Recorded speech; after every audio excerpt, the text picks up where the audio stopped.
République démocratique du Congo, Ministère de l'Enseignement supérieur universitaire, Université protestante au Congo. Théorie générale de management, dispensée par le professeur Bakengela Chamba Patrick. Nous allons répondre à la question: que font les managers? Travail réalisé par Matondo Makanzo Exaucé, Mbombo Kankou Suzette, Muzita Dembo Noela, Mwengambui Nathalie, Lomba Bungu Digiré, Ngalula Makengo Lucie, Tsonga Ilunga Elina, promotion G2 Phasé, année académique 2017-2018.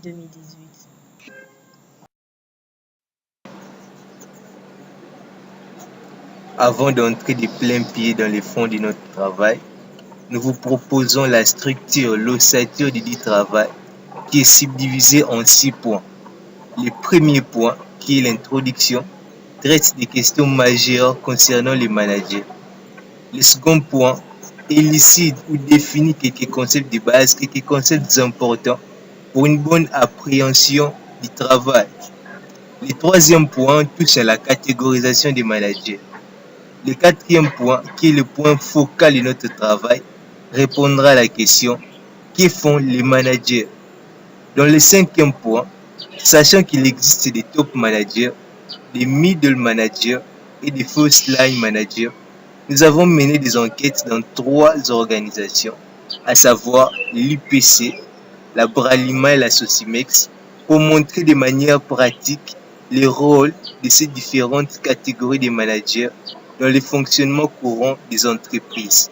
Et enfin, nous avons le 6e point qui est la conclusion. Point 1. Introduction.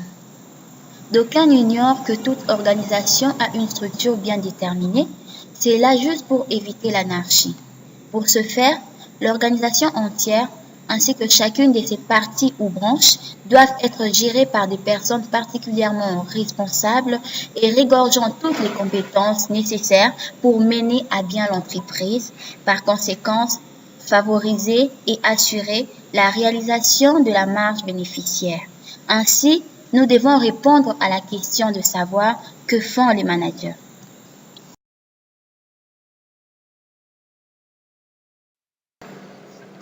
Quelques concepts importants. Premier concept, le management.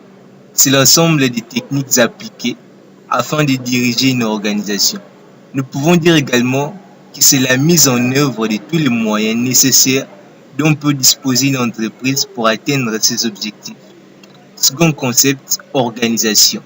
C'est l'ensemble des personnes rassemblées afin d'atteindre des objectifs sur une décision du travail et des fonctions grâce à des modalités de coordination définies. Troisième concept, les managers. C'est le responsable numéro 1 d'une structure. Il est habilité de faire respecter la vision, la mission de la structure. Sortes de managers. Il existe plusieurs types de managers regroupés en 3 catégories. Les top managers ou cadres supérieurs, les medium managers ou cadres de collaboration, les first line managers ou chefs d'équipe de supervision. Que font les managers? Selon Harry Fayol, les managers ont pour fonction d'administrer une organisation, c'est-à-dire planifier, organiser, commander, coordonner et contrôler.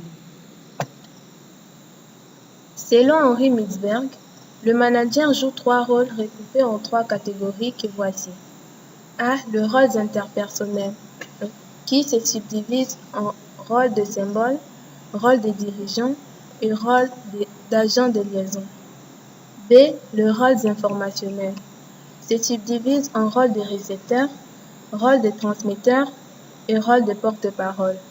C. Le rôle décisionnel, se subdivise en rôle de chef d'entreprise, rôle de répartiteur des ressources et rôle de négociateur. Cas pratique. Outre les rôles généraux des managers, nous soulignons qu'il existe des rôles spécifiques attribués à leurs fonctions. Pour illustrer cela, voici quelques cas pratiques. Nous avons sélectionné premièrement le cas de l'Université protestante au Congo.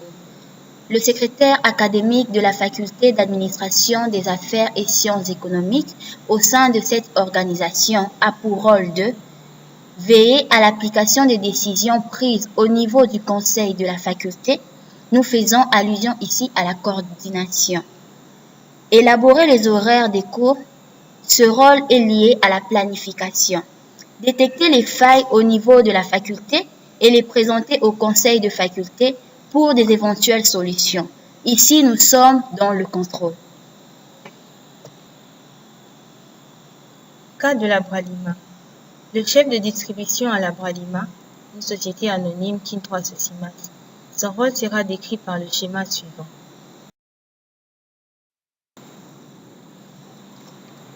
Il a pour rôle d'établir la fiche d'inventaire où il présente l'état des besoins de son centre et l'envoie à la production.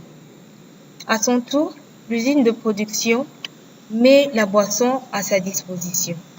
Une fois que les boissons lui sont parvenues, il contrôle l'état de boissons reçues pour éviter les casses et les vols. Puis il commande alors le chargement des boissons dans des véhicules tout en tenant compte de la demande du marché. Au retour des véhicules, il fait un contrôle pour se rassurer que tous les clients ont été servis selon leurs demandes.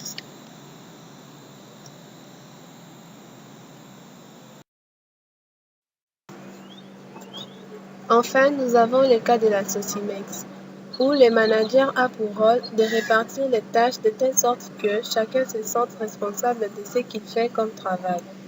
Il contrôle les travaux de toutes les équipes. Il intervient aussi pour les inventaires de tout le mois. Et enfin, il s'assure que les commandes des marchandises soient passées à temps pour éviter la carence des stocks. Pour clore, nous disons qu'un bon manager doit être compétent et à l'écoute des personnes qui sont sous sa responsabilité. Son rôle est de veiller à l'atteinte des objectifs de l'entreprise ou organisation. Il doit prendre des décisions et les assumer. Se plaindre le moins possible, être un modèle pour ses collaborateurs et leur faire confiance, mais aussi les motiver et les amener à croire à l'atteinte